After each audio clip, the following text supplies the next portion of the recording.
La la la. There we go. YouTube's back. Okay.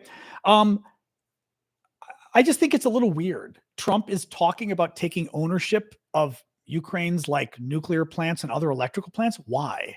Now, it's interesting. I will say this: there's something kind of interesting about it.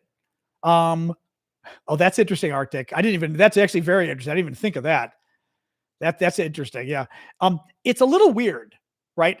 Now, having said that, I would say it's kind of interesting, the idea of the US taking part ownership of Ukraine's energy plants and nuclear plants, because it is harder for the Russians to bomb them if they're a US business, right?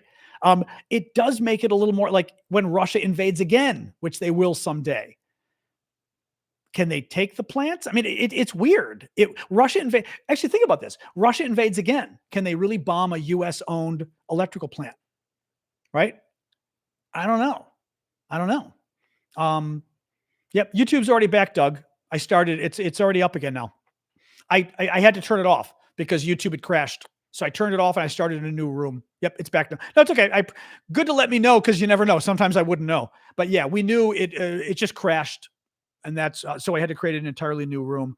YouTube won't let you fix it for some reason. It's kind of annoying actually.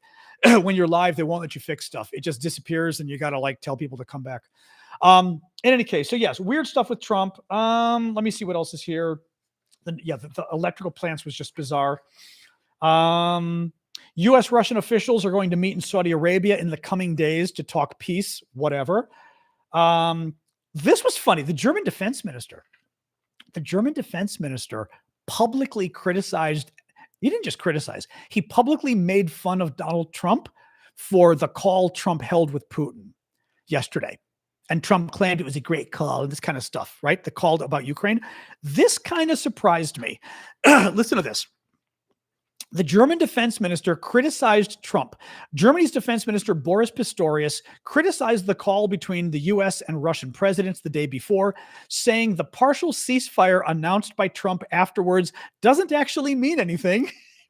Speaking to the German broadcaster ZDF, Pistorius said the call between Trump and Putin amounted to a Nullnummer, a 0-0 draw, they're translating it as, despite still not agreeing to a full 30-day ceasefire proposed by the U.S., the Kremlin said it had agreed to a 30-day pause in attacks on energy infrastructure. After this this is the quote from the German defense minister. After this supposedly groundbreaking great phone call, the Russian attacks have not decreased, Pistorius said, referencing drone strikes reported across Ukraine overnight. So Putin is playing a game here, and I'm sure the American president won't be able to stand by and watch for long without reacting, he said, adding he believes that Putin is playing for time to regroup his troops and weaken Ukraine's defense capability. I do think it's very interesting because we've seen the Europeans biting their tongues, basically, when it comes to sort of criticizing Trump and all the craziness. That was it. Now, it's the German defense minister. I want to say, am I not wrong about this? Is the defense minister always been a bit more outspoken than the chancellor? I want to think in Germany. I don't know if they're two different political parties or if there's some rivalry there or something, but right. Anyway, I just thought that was very interesting. And I'm just going to keep checking YouTube. Make sure you're all still there. Give me a sign of life. Looking for a pulse. All right. Well, the problem too with it is there's always like a couple second delay. So I've got to ask people if you're there, and then it takes like, hey, there we go. And then it takes 10 seconds from it's still there. Okay. No, some of the TikTokers were worried that YouTube is still alive and kicking. Germany agreed on an additional $3.3 billion in military aid for Ukraine. That's around 3 billion or so euros. And the State Department is denying that it has deleted data pertaining to you. This is great. State Department today denied that it deleted data that the Ukrainians were using to track down the thousands of children that the Russians have kidnapped from Ukraine. My favorite, though, but the State Department didn't deny that they cut funding to kill the entire program. So they said, oh, we killed the program, but we didn't delete the data. Like they're somehow innocent. They literally killed a program that was meant to find thousands of Ukrainian children kidnapped by the Russians and taken to Russia against their will and brainwashed into thinking they're Russians. Many of these children, some of them are too young, like they're 10 months old. One famous story about a 10-month-old where they don't know they're Ukrainian. They never will. They changed the 10-month-old's birth certificate to say Russia. So this child will never even know he was kidnapped from Ukrainian parents. Horrible story. They also, with the older children like in their teen years or 8 years old, 10 years old, 13 years old, they told them either your parents are dead when your parents are not dead, or, and this one really got me, they told these children, the Russians told these children that your parents don't love you anymore. That's why you're with us in Russia. That your parents didn't want you. I mean, these were in, I mean, these are like certified stories. This was in all the papers like a year ago. This is, by the way, why Putin has been indicted for war crimes. The International Criminal Court has an arrest warrant out for Vladimir Putin for war crimes because the Russians have this coordinated campaign to kidnap Ukrainian children. It is a barbaric, horrific story. In any case, so yes, the U.S. government was funding a center at Yale University to use satellite imagery and all this other stuff to try to like track the children. And the Trump administration killed it to make nice with the Russians. They killed a program. Thank you, Craig. That's a very nice gift. Thank you for that. They killed a program to find kidnapped children in order to appease the Russians. But my favorite was the State Department goes, oh, we killed the program. We didn't delete the data. Don't accuse us of deleting the data. But yeah, we killed the program. Yeah. Lovely. Superstar is the new gift? Ah, okay. I did not know that. Interesting. Oh, user 2001. I'm going to be so sad to see you go. Bye-bye. Where is my little guy? Where is he hiding? Where? Oh, there he is. There he is. Ah! My little Greek goat. Anyway. All right, guys. So yeah, let's hang out. I'm going to do my usual where I get to sit back now a little bit more. Here we go. For that too. There we go. Oh, all right. Oh, thank you for the bubblegum, Janice. Thank you, Gabs. Thank you, Disco. So yes, now we hang out and we chat. So whatever you want to chat about. News, politics, cooking, food, whatever you like. The back is improved. It still plays games a little bit, which is why I like to sit back like this, but it is improved. So the jury is still out on long-term how it's going to do, but it is much improved. So, let's see. I was taking meloxicam, I think it's called. It's an NSAID that I just stopped taking a couple days ago. So I'm kind of seeing if that changes anything. You know what I mean? My favorite recipe, that's a hard one. I tend to be a dessert person. So probably my favorite recipe would be warm chocolate chip cookies out of the oven, which I do cook. But I love lots of other, food as well.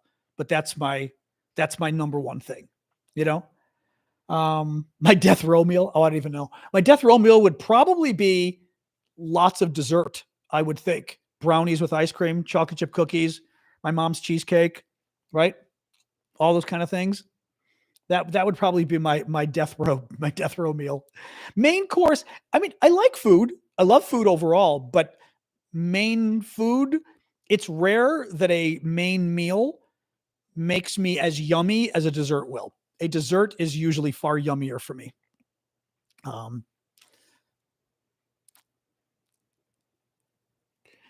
Anyway, what are you doing, WC?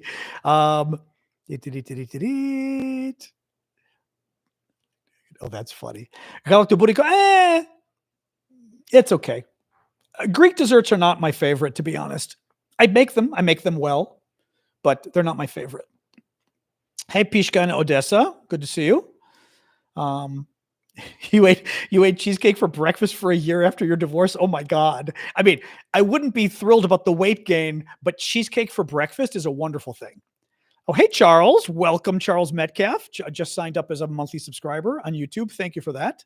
I appreciate that. But yeah, cheesecake is remarkably good for breakfast. I don't know why. I mean, not everything is. It's very good. You lost weight. Oh, well, I find stress, like, I've started to put a little weight on again, which means I'm less stressed. Like, I can tell. Like, last year I lost weight. It's coming back, although I don't kind of want it to come back. So I'm kind of like in an in between. But you're right. When I'm super stressed, I can eat like a pig and I still lose weight. Thank you, Randy. Um,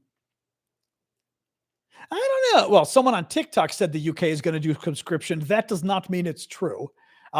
My suspicion is, and Callum can tell us if he's here. My suspicion is, I know there's a lot of concern about the state of the British military, and I'm going to guess like somebody brought up the issue of conscription, but that it's not necessarily being seriously talked about is going to be my guess. I have no tips on reducing stress. Not my forte. Typically, they say exercise, yoga. I did enjoy yoga. That helped. Is Greek cuisine the best in the world? I don't know about that. I don't know. I mean, first of all, Greek cuisine, I don't like the desserts. The main courses to die for, and I bake, my moussaka is great. My pasticcio is great. Those are my two favorites.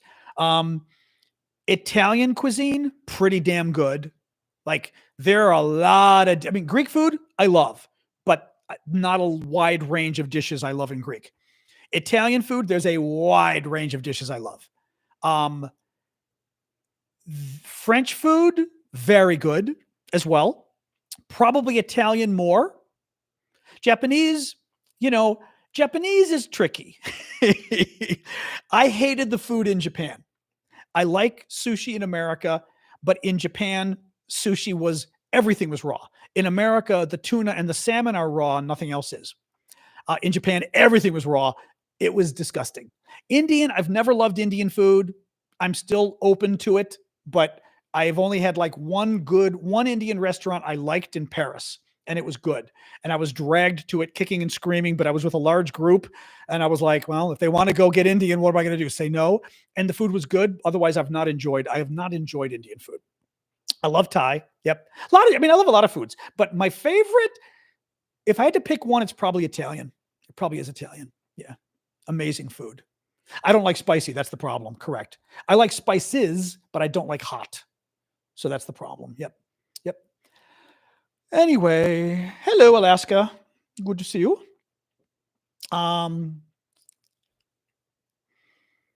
What else? We're talking food. So now usually we don't get into it this early, but we're losing the TikTokers by talking food, but hey, it's what people want to talk about. I like Mexico. Actually, Mexican food is surprisingly good. And I say this meaning, as an American, Mexican food is usually a small subset of what Mexican food actually is. So like, we know burritos and enchiladas and margaritas or whatever, right? I went to Mexico twice when I was working at the World Bank. And Mexico was great. I love Mexico. Pollution in Mexico City almost killed me. It was terrible because I have asthma and stuff. Horrible. I hope it's better today. I don't know. That was really bad. Mexico City, amazing city. Mexicans, great people. The food to die for. I was shocked. The food in Mexico City, we went by like a taqueria, like a taco stand, but it wasn't a taco stand. Amazing grilled meats and things. Oh my God. We went to some high-end restaurants because we were there with the World Bank, and like the finance minister took us out for dinner to this very nice restaurant in the mountains outside of Mexico City. It was like French Mexican cuisine. Oh my God. It was insane. Mexican food in the US I like, but it's very simple in the US. I don't live in California. I live in the rest of the US. In the rest of the US, Mexican food is like El Salvadoran food. It's all tacos and enchiladas. California, I'm sure, is different, but Mexico, oh my God, the food. And then I was in Oaxaca. Oh, the moles. Oh, chocolate sauce on your chicken. Oh my God. Oh, yeah. Mexico is pretty neat. Okay. Fajitas. That's true. Fajitas I do love in America. Fajitas too. Ethiopian I've never liked. No. I think the jury is closed on Ethiopian. Indian, I'm willing to give another chance. Ethiopian, I don't think I'm willing to give a chance. Indonesian food was fine. I was in Indonesia a couple times. I was there last year. The food was good. It can be a little hot for my tastes. That's the only thing with Indonesian food. You know what I mean? I've got to. You guys like the hot stuff a little. Portuguese, I've never had because I've never been to Portugal, and we don't really have Portuguese restaurants. Really, they're not very well known in America. So I don't know Portuguese food, so to speak. I've had Brazilian, totally different, I'm sure. Brazilian, I found kind of simple, to be honest. It was okay. But the Brazil, I mean, I haven't said that. I went to, in Brazil, I went to, oh God, what is it? It's not a churrasqueria. What do you call it? The place where they cook the meat on the big poles, the big sticks, the big swords, and they cook the meat, and you walk around and you take whatever meat you want. The different guys come by and you say, oh, I have a little bit of that, a little bit of that. Very good. Very good. So that I didn't love Brazilian restaurants here in the US, but that was amazing. They're not really shish kebabs. I don't think it's a carniceria. It's called something else in Portuguese in Brazil. It's a specific kind of restaurant where the guys walk around with swords, in essence, with meat on them. And they come by and you say, I'll have a little, and he takes some of that and goes to the next table and takes a little bit off for that person. And you get all different kinds of meat. Somebody will know what I'm talking about. It's a very specific Portuguese Brazilian name for this. Yes, it's not shashlik. That would be Arabic. I think it's churrasqueria. That's what I was saying. I think it's something like that. I think that's what it is, but I don't recall exactly. Other people are saying churrasqueria. Yeah, that's what I'm thinking it was. Yes. Yeah. Very good. It was fun, actually. I went to Iguazu to see the waterfalls. I was working in Argentina at the time, and hello, Dubai. Good to see you, Ed. I was working in Argentina and wanted to go to Iguazu for the weekend to check it out. And I decided to stay on the Brazilian side because I was like, why not? Right? I was living in Argentina, so I thought I might as well do something different. I stayed at a hotel on the Brazilian side. Lovely people. I mean, I've studied a little Portuguese. I can't speak it, but they can understand Spanish very well. Spanish speakers, you can understand some Portuguese. Because I studied some, I could understand a bit more. Lovely people. Oh my God. I love these guys. They were great. Yeah. The Portuguese or the Brazilians were just amazing. I love Brazilians anyway. Amazing people. Anyway, Google is saying espetada, meat on skewers, is a traditional Portuguese dish often served with a dramatic presentation on a long vertical skewer stand. Okay. I think I don't think we call that espetada, but that's exactly what it is. It's almost like Fogo. I thought Fogo was like the name of the restaurant, or is Fogo a type? Espito? Okay. But Fogo, I thought Fogo was like the name of a restaurant. I didn't know that was like a style. Sergio, is that the case? It's like Fogo de Chao? Anyway, it was very good. It was very good. Fogo's fire. Fogo. Okay, like fuego or foco. Okay. It's fuego. Okay. Okay. It's not gyros though. It's not gyros. I think it's a churrasqueria. That's what I was saying. I think it is.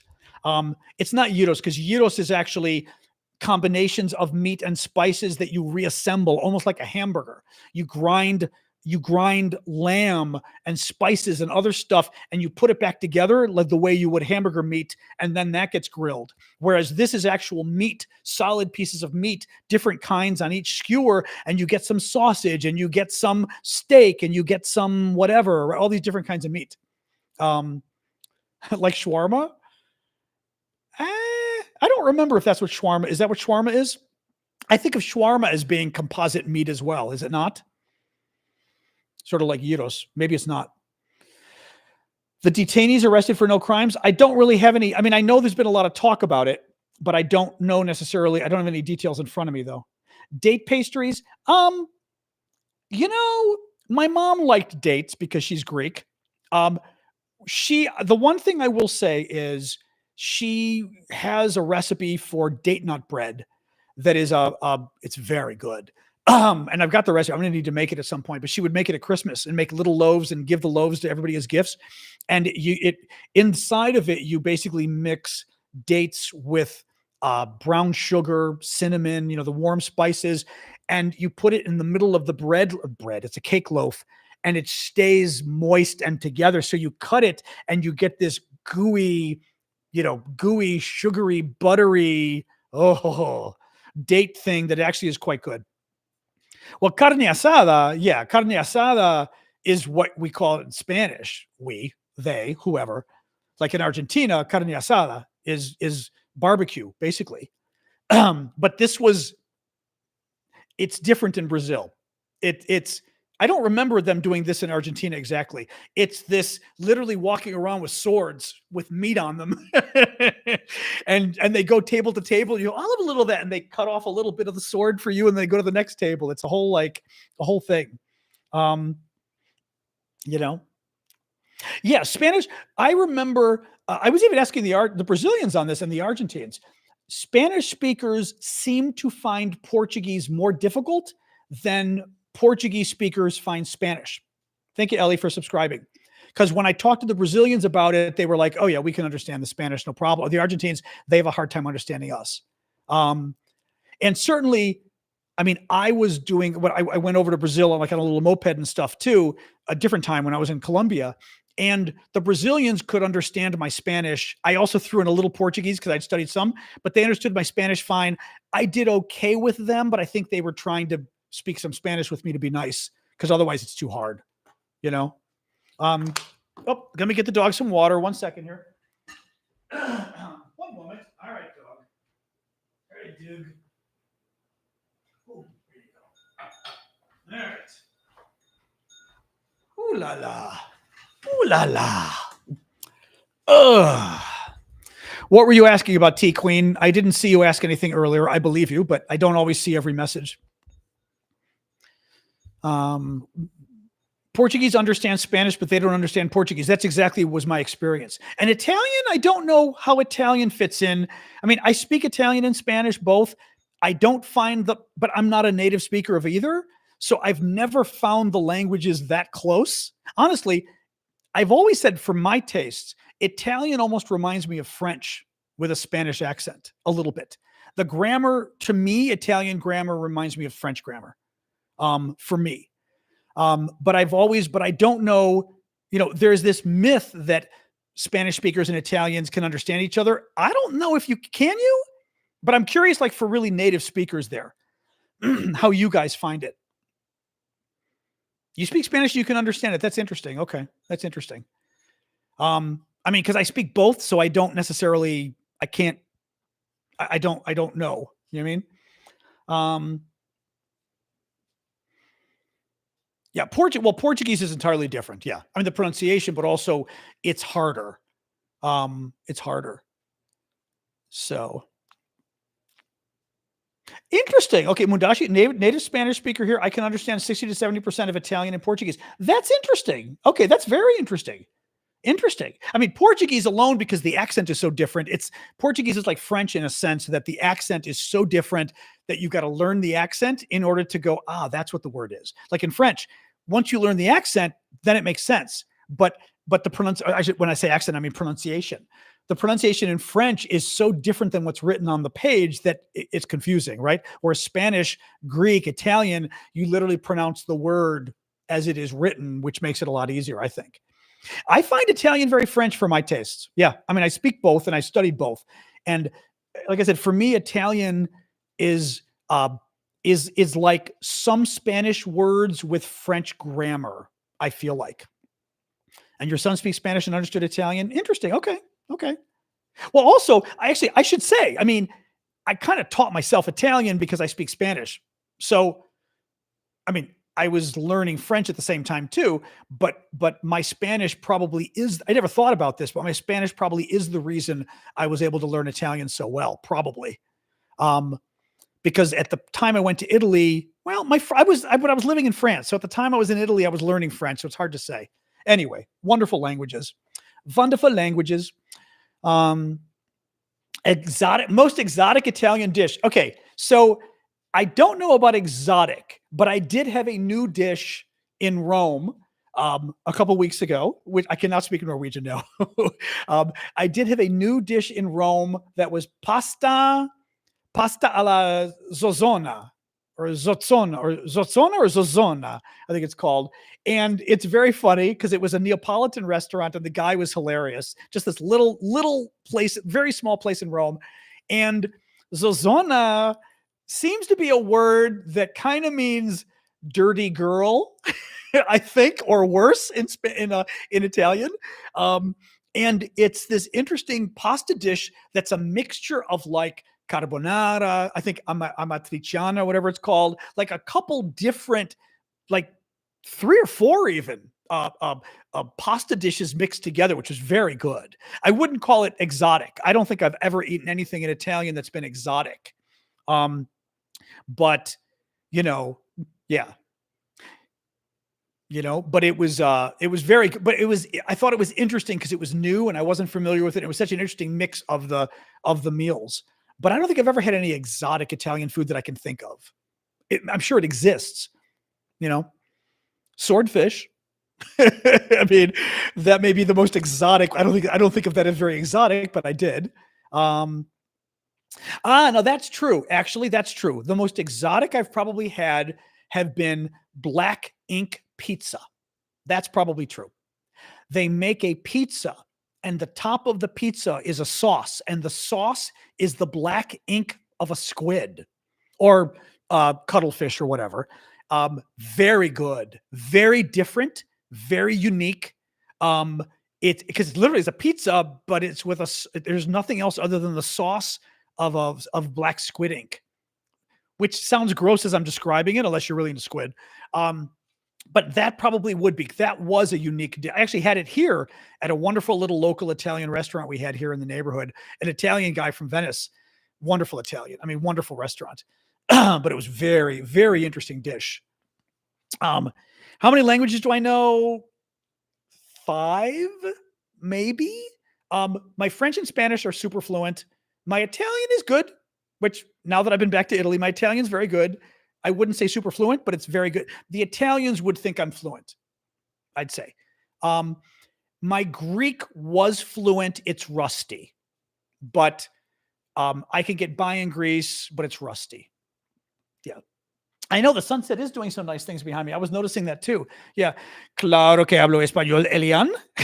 Pero con un nombre con un nombre come. See, I was just in Italy. Con un nombre como Elian. No parece que eres español. Española, no? I was saying come. I'm still thinking a little in Italian now. French desserts. Moelleux. We call it a volcano cake. That would be my favorite. That's a French dessert. That would be my absolute favorite. Absolute favorite. Yeah. Yeah. French is wonderful. All languages are fun. I mean, French is wonderful. Spanish is not. I mean, Spanish is. I love that I speak Spanish. French is something else entirely. Italian probably is my favorite, just because I so love it. Italy and Italians, even though it's totally useless. I mean, as far as, because somebody even said to me, they're like, "Why did you learn Italian?" I'm like, "Because I loved Italy." It's totally useless, but it's great for talking to Italians. I mean. And I love Italian. So I go to Italy and it's wonderful. Yeah. Canada. I'm dying to go to the Francophone parts of Canada so I can use my French. That would be quite fun. Although, again, I do watch the TikTok videos and I'm always amazed by Québécois. It scares me a little because like my French is excellent, but your guys' French, whoo. I mean, I'm sure when I talk to people, they'll adjust. You know what I mean? It is nice sunset. They'll be nice to me. but when I watch the videos on TikTok, I follow a couple people on TikTok and Instagram and I'm like, whoa, like wild. But yeah, Italian food is wonderful. And actually the desserts, I didn't get as much. I will say this trip, we were in Tuscany. I didn't love the food in Tuscany, I have to say. First of all, not enough salt. My nephew literally thought I was sick. I'm like, now Tuscany is famous for making bread without salt or without much salt. And it sucks. No offense. Love you guys. But a lot of the bread we bought did not have enough salt. But a lot of the dishes did not have enough salt. And it was driving me crazy. I finally, literally, because we rented an apartment, and I got a little like espresso cup, you know what I mean, the little espresso glasses. And I put some salt in there and kept it on the table. And every time I'd eat something, I'd grab some salt and sprinkle, and I was happy. But oh yeah, I mean, not enough salt in Tuscany. So I was not loving the meals in Tuscany, to be honest. Once we went to Rome, I finally started having food that I loved, even though Rome is less famous for having good food. To be honest, Rome is not necessarily known. I love the food much more. God, it really is like, especially I can see on TikTok, it's really doing nice. I don't, for you guys, I will try to show you. I don't know if you can get, oh, actually, yeah, see, you can see it's doing this wonderful sunset out there. Ooh, very nice. So I don't want to just point on the sunset and then not talk to you, but the TikTokers are getting the sunset. It's really nice. Yeah, really pretty. Beaver tail? Is that an actual thing? What is that? That sounds scary. It's not actually beaver tail, is it? I'm hoping. I'm hoping it's something funny. A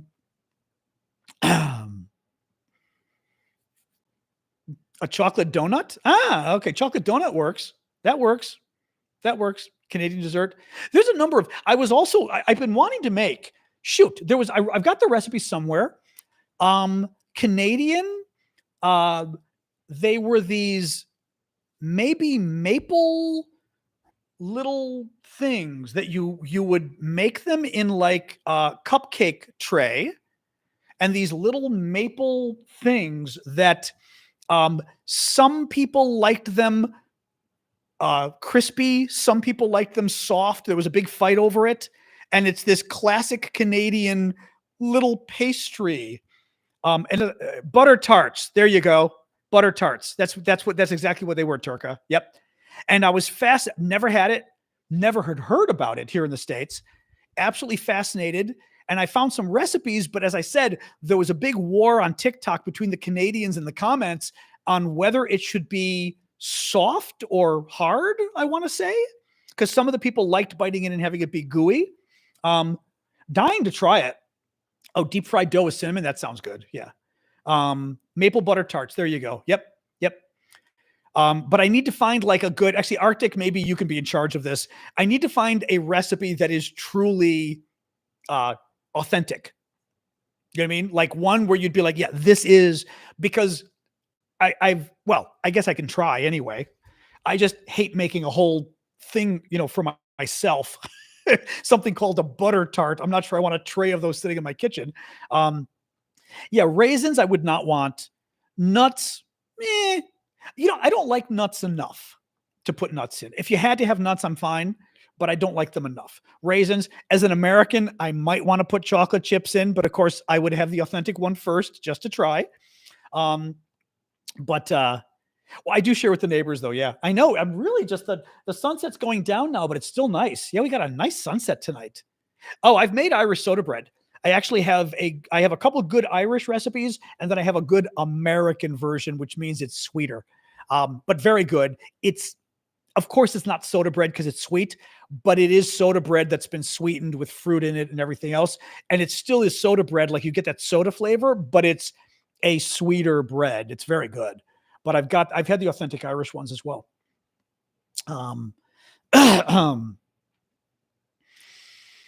But anyway, yes. So I have to try the butter tarts if I can find a good cherry blossoms. I don't know if they're happening yet. It's a little early for the cherry blossoms. The weather was cold last month. It's been warm the last 3 weeks. So I'm going to guess they're on. It's literally predicted every day. Alexa, what date are the cherry blossoms expected to peak in Washington, D.C.? I'm going to guess April 1st. The National Park Service, NPS, has forecast that Washington, D.C.'s famous cherry blossoms will reach peak bloom when 70% of the flowers are open between March 28th and 31st, 2020. Okay. Okay, March 28th to 31st is the peak bloom when they're at their best. So that's pretty close. But I'm going to guess they're going to start blooming maybe the 20th, 21st. I don't know. Alexa, raise your volume. Alexa, when do Washington, D.C.'s cherry blossoms begin to bloom? No. Alexa, tell me here in the kitchen. Oh, you're an idiot. Okay. Oh, I love this. She can't find what I'm looking for, but my bedroom Alexa is going on and on and on. Ciao. I love this. Arrivederci. That's cute. I like that name. That's very cute. Arrivederci. Um, anyway, but yes, so the cherry blossoms are very nice. Last year I went and tried to do a live stream, but there was so much competition of people, streaming to Instagram and stuff that it didn't work. I did, but it didn't work. I mean, I could go to TikTok and just record it, but I tried doing a live stream from it and it was very difficult. It kept dying because there were too many people streaming at the same time, to Instagram or uploading stuff or whatever. The bandwidth was very bad. I've got a different phone provider, so who knows? It might work. It's a bit of a zoo, though. I mean, Damien and I went last year. We were glad to see it, but it's a bit of a zoo. That's the only thing. Like, it's a bit like, nonstop people. Other than the guy jogging by me, that was kind of fun, but otherwise, that was fun. Tourtière. What is tourtière? I don't even know what that is. Tilap or tilap? What is tourtière?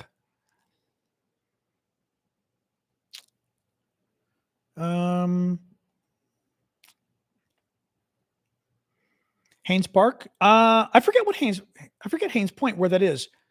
I don't remember what Haynes Point is.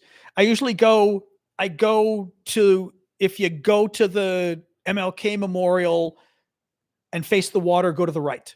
So it would be west, kind of the north south. It's the west side of the pool. I go down there, sort of walking towards the the Lincoln, not the Lincoln, the Jefferson. But that's kind of my preferred spot to walk. It's very nice. It's where Stumpy used to be. I didn't know about Stumpy until they already took him away.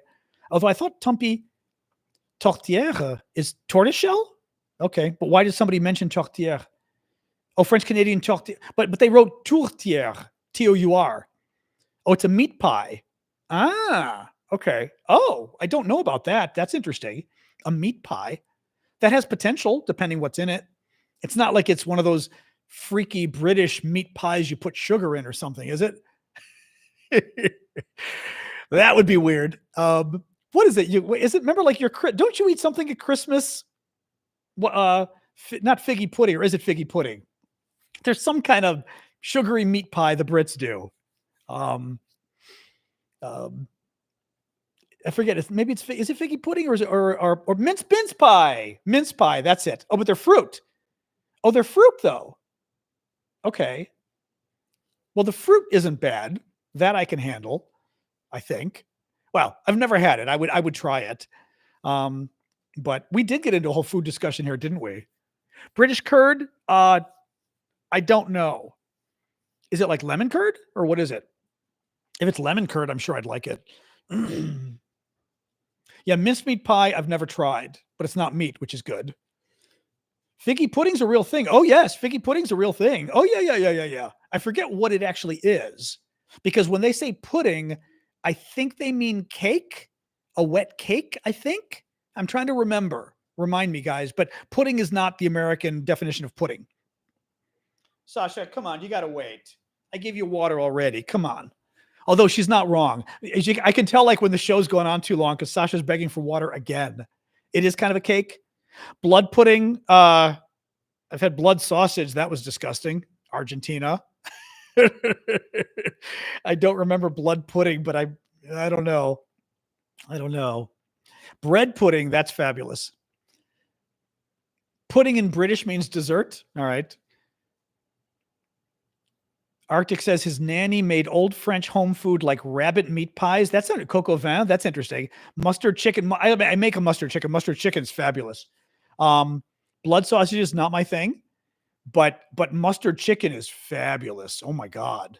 I've got a couple, David Leibowitz's recipe and another one that are very good. Gaucho food. I don't know. I don't remember, Miguel. I don't remember what gaucho food is. I don't know. I had a lot of food. It was a lot of, carne asada, but I don't recall exactly gaucho. I don't know what the gauchos would eat. I mean, I actually got sick You can get sick from eating too much meat, which is something I had no idea about until I was in Argentina. And I was working at the U.S. Embassy, and it was some holiday it wasn't the 4th of July. God, it could have been the 4th of July. Actually, now that I think about it, maybe it was the 4th of July. It might have been the 4th of July. And there was a big event at the embassy. It had to be the 4th of July, actually. They had nonstop barbecued meat. But I'm talking like 12 courses of barbecued meat. And there were waiters walking around bringing each, and it was a standing affair. So they would bring a tray with a new course of meat, and you'd grab some and eat.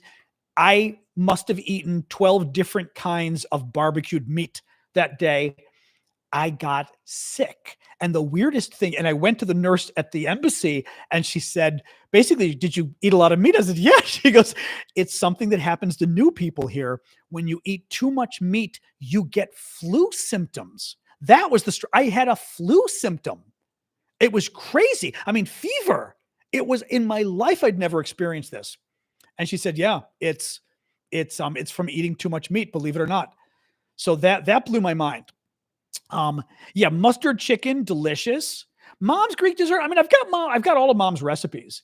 I don't love Greek desserts. I hear you. Oh, I'll give you a little more water. 1 second. Oh my God.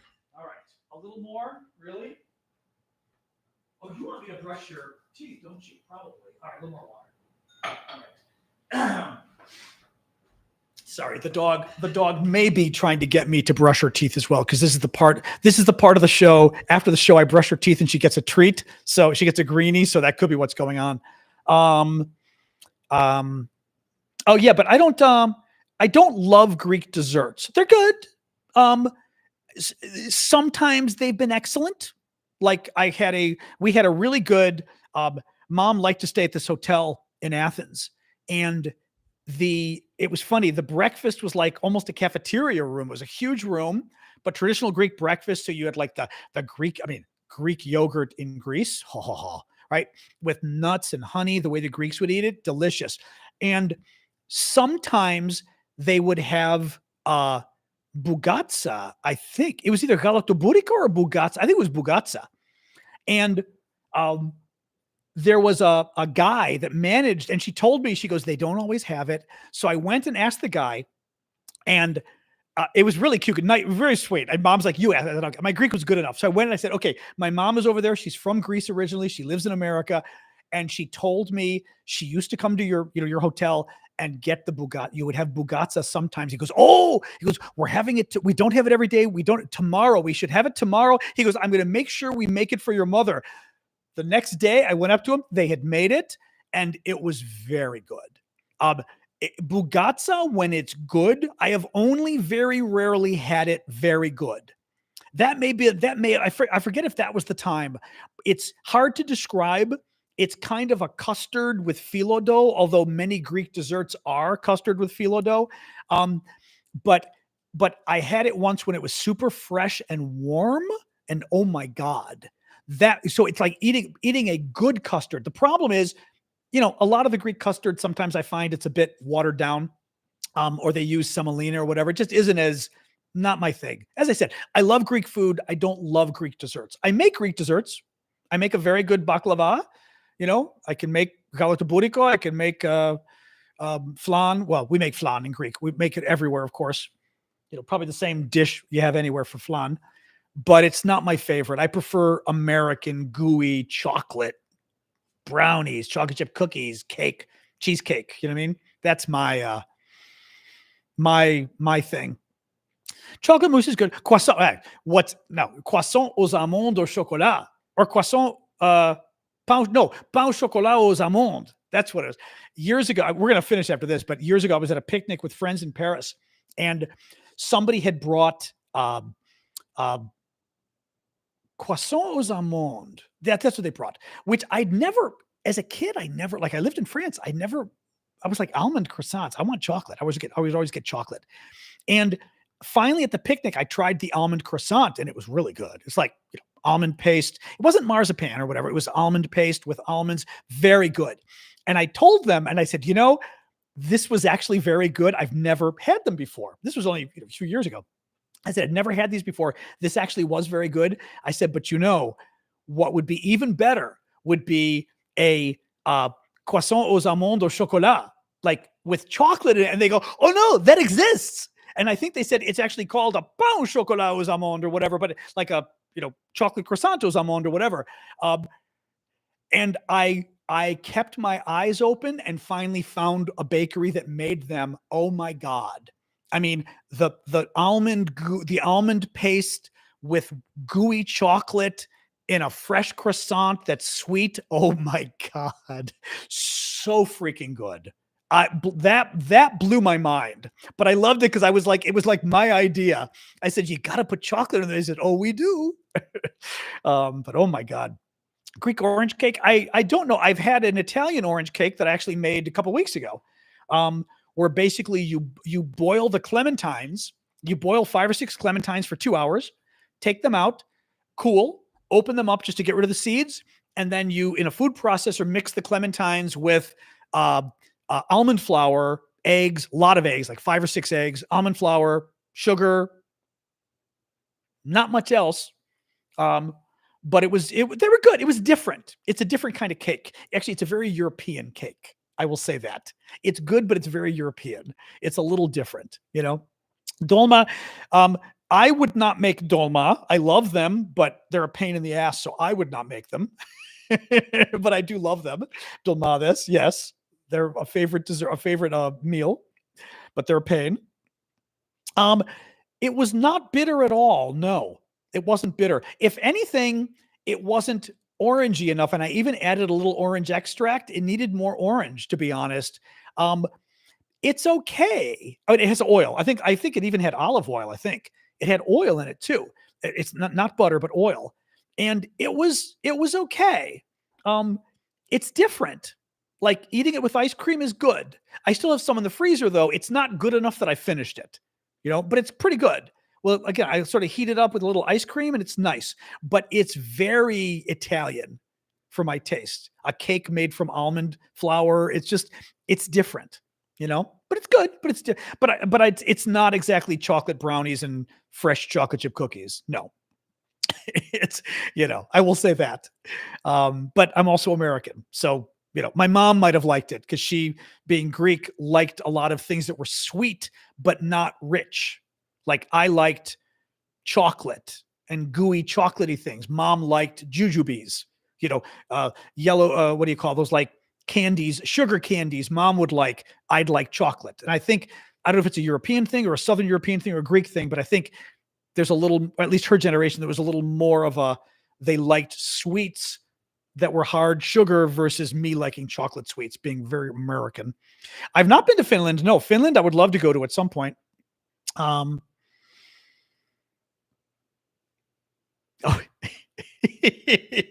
Gunther's talking about making some Swedish dish that cost him $65 and was not good.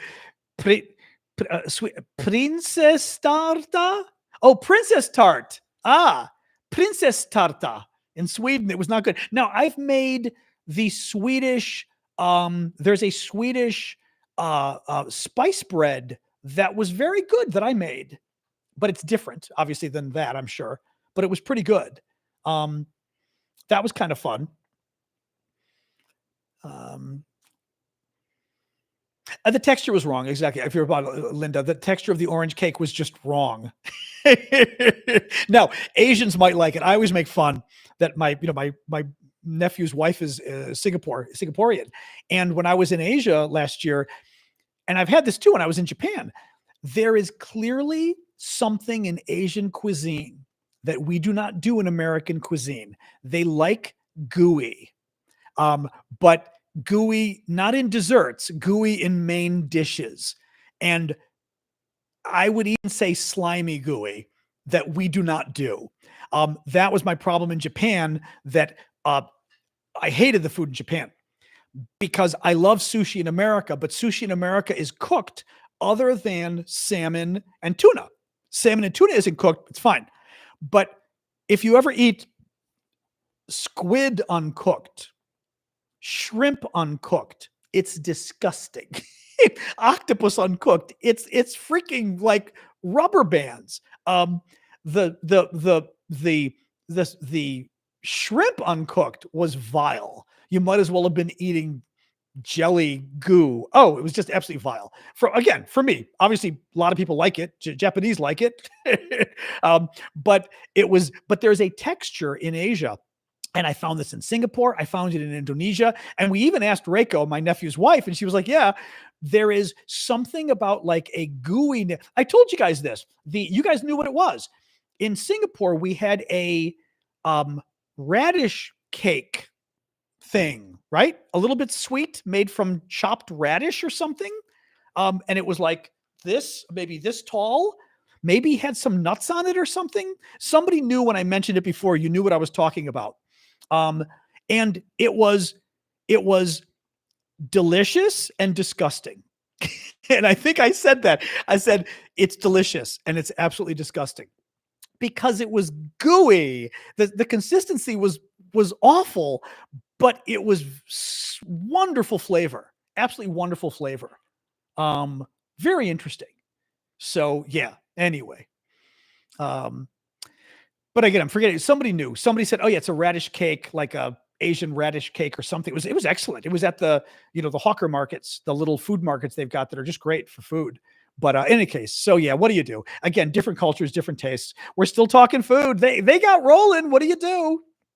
What do you do? People got rolling. All right, guys. Kursk, I think the Ukrainians are going to lose Kursk. I think that's pretty much a guarantee, or at least we're assuming. Ceviche, very good. Kimchi, I don't think I've ever had kimchi. I've been to a Korean restaurant once or twice. It was like Korean barbecue. It was very good. I just remember I'd never been and it was very good, but I don't remember now more than that, but it was very good. All right, guys, let's call it quits. We've been doing this for an hour and 50 minutes. All right. So have a good evening, guys. It's Wednesday, so I'll be back tomorrow. Saturday, we've got our show for the paid subscribers. That's several days away, so we're okay. Oh God. They are not Sobo. District of America. They're not actually. Are they actually thinking of doing that? I could see Trump doing that. DA. We're gonna call it instead of DC. Oh God. No, they are not. No, come on. Oh, stop. Well, first of all, isn't Columbia after Columbus, or who's it named after? Who? I mean, I don't even know. Who is DC named after? Is it Columbus? Oh, stop.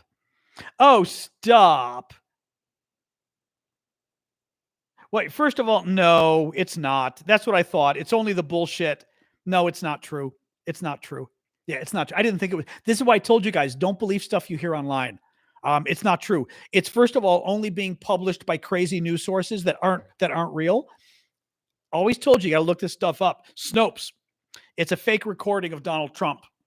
I will tell you right now. But yeah, it's fake. This is why I told you, don't believe stuff unless I don't believe stuff unless I check it out. Oh my God. Snopes has got so much crap on the website. It can't pull up. Jesus, it can't pull it. I'm going to try this again. Anyway, it's not true, but Snopes had so much crap on their website. I couldn't load the web page. That's not good. One more time. Snopes. All right. Now it's not even coming up. District of America Snopes. Nope. I just want to pull it up. Here we go. A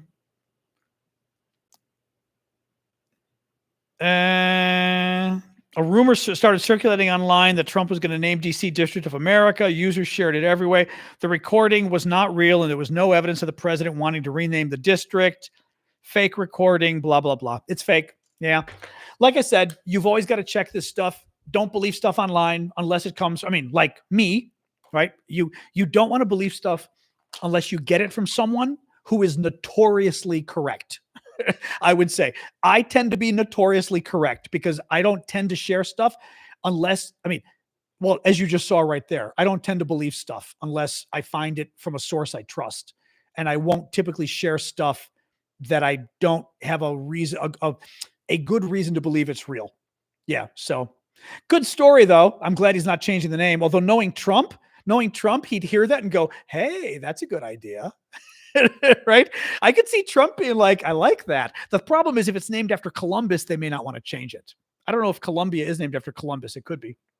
I don't know actually. Somebody want to Google that really quick? Oh, hold on. Alexa, is the District of Columbia named after Columbus? According to an Alexa Answers contributor, the new federal territory was named District of Columbia to honor explorer Christopher Columbus, and the new federal city was named for George Washington. Oh, there you go. Well, okay, duh. I love Alexa. And the new federal city was named after George Washington. Really, you think Washington was named after George Washington? Really? No joke. But yes, so District of Columbia is because it was named after Columbus, Christopher Columbus. Okay, there you go. I assumed it was, but yeah. Interesting though. All right, yeah, that's also a reason they may not do it, because it's kind of woke to hate Columbus. Although, from what I'm told, Columbus did a lot of bad things. But so that I doubt Trump is going to get rid of Columbus's name, which is a very liberal thing to do that he opposes, right? So don't see that happening. District of Columbus would have made sense, but what do you do? Columbia, maybe then being Latin sounded more, I'm assuming it's Latin. I don't even know, but he's considering it woke, Melody. I'm using it right in that sense, but that's anybody who didn't get that I was like channeling Donald Trump calling it woke, you clearly don't watch this show enough. All right. On that note, I'm going. All right. Colombia is not the country. Colombia is the country, Lat. Colombia is the country. Columbia is, I'm going to guess, a Latinization of Columbus. I'm going to guess. I did go long tonight. Yeah, I don't want to go any longer. It's been 2 hours though, and I always want to be careful with my voice. Yeah, no, it's okay. But it does sound like it could be Columbia, but because it's with a U, it usually means it's Columbus or something else when it's a U. Colombia, the country, although Americans make that mistake a lot. Like Columbia University is U, so it's a different base. Whereas Columbia, the country, is COLO. Different. Anyway, all right. See you guys. Have a good night. I'll see you all tomorrow. I'm back at 6 o'clock. We'll talk food. All right. Oop, my little thing is coming off here. All right. Have a good night. As always, I'll start with Discord. Good night to Discord. If I can get it. It always takes me forever to pull this off. There it is. Okay. Bye, Discord. Boom. All right. YouTube, you're next. Bye-bye. TikTok, you're next. Columbia is the poetic name for America. Poetic name for America? I don't know what that even means. Columbia is not the poetic name for America. Really? Really? Oh, that's actually really interesting. Oh, I see. Columbia because the land discovered by Columbus. Columbia. Oh, that's really funny. I never thought of that. Wow. Actually, is Colombia also, because it's Cristobal Colon is his name, is Colombia the country named after Columbus as well? That's actually kind of interesting if it's the same origins. Alexa, is the country Colombia named after Columbus?